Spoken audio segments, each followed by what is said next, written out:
According to a recent National Pet Owner Survey, approximately 67% of American households own a pet. For many people, their pets are their family. But what happens to an animal and its owner if they no longer have a home?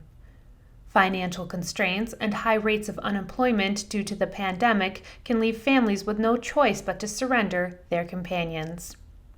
To prevent this from happening on a local level, a new emergency pet care program is helping animals and their owners who are facing homelessness. The concept for this began a little more than a year ago through my work, believe it or not. Our outreach team at HAC is incredible, and they're always putting themselves out there and doing amazing work. Knowing that I have a background in veterinary, and I'm basically, when I'm not working, I'm involved in welfare one way or another. They would reach out to me once in a while when they had someone who was in an emergency situation, had a pet, and had nowhere to go with the pet, whether it was a motel who wouldn't allow them, shelter, something like that. And I really knew that I needed to do something about it, because this is not, it may not be an everyday situation where we're getting calls every day, but there's enough out there that I really wanted to try to make a difference for the people and their pets. It's part of what I consider systemic care for people. These animals sometimes are their only friend, they're their only support system. So I wanted to kind of do what I can to help them, their pets, all the shelters and rescues and organizations on the Cape who may be experiencing this as well. I also did not want to do just a simple foster program. Putting him in a foster home is wonderful, but it doesn't, to me, solve the bigger problem. I wanted to do a big picture care. I wanted to take that pet while the owner is doing whatever they need to do, get veterinary care, see what is needed. Is it spayed or neutered? Is it got fleas? Something to that degree. Get it groomed if it needed to. Training, have a trainer come and just do a quick behavioral. Rescue shelters, daycares, anything that I could think of that would be a part of a systemic care while they were part of this program.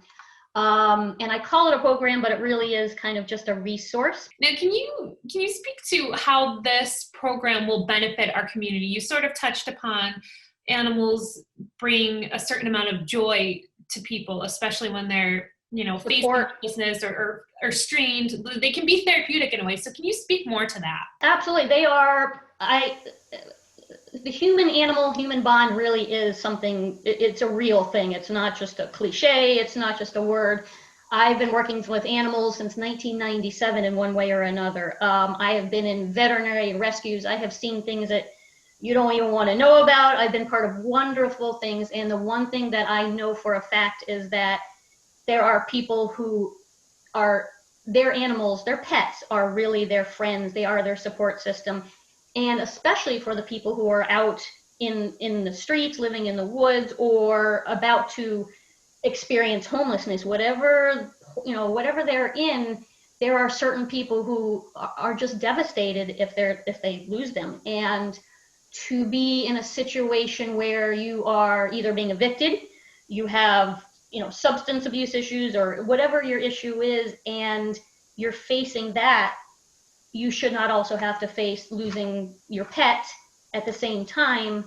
So giving our community, these people within our community, a sense that they know that their animals will be taken care of, they're not taken away from them, they're not going to the shelter and sitting in a cage, and that we're helping them, the pet, while they're in our care, to have training, to get groomed, to whatever it is.